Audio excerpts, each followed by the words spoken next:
అపవాదితో నీవు నేను పోరాడాలనంటే దేవుడు మనకిచ్చే అస్త్రములు ఏంటనంటే విశ్వాసం అనే డాలు. ప్రియమైనదని బిడ్డారా, విశ్వాసం అనే డాలును ఆయన వర్ణిస్తూ ఏమంటాడంటే ఇది గుండ్రని చిన్న కవచం కాదంటండి. ఇది గుండ్రని చిన్న కవచం కాదంట, ఒక పెద్ద దీర్ఘ చతురాకారంలో ఉండేటువంటి ఒక కవచాన్ని సూచించేదని అంటాడు.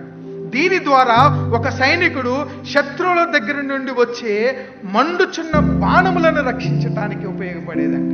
రోమన్ సైనికులు తరచుగా యుద్ధ సమయంలోనంట ఈ కవచాన్ని ఎలా వాడేవారంట, వాడటానికి ముందు నీటిలో బాగా నానబెట్టేవారంటే, నానబెట్టిన తర్వాత వీరు ధరించుకుని వెళ్తే వారికి వచ్చేటువంటి అగ్ని బాణములు ఈ కవచమును తగలగానే ఆ నీటితో తడుచబడినటువంటి దానివల్ల అదేం చేస్తుంది, ఆరిపోయేదంటండి, ఆరిపోయేదంట.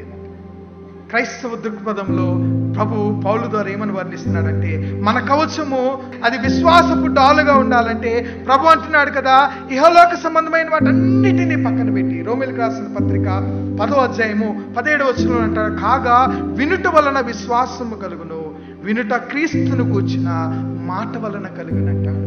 విశ్వాసం అనే డాలు మనము కలిగి ఉంటే మనకొచ్చే ఇహలోక సంబంధమైన ఏ యుద్ధ బాణములను సైతము అదేం చేస్తుందంటే చల్లార్చేదిగా ఉంటుంది.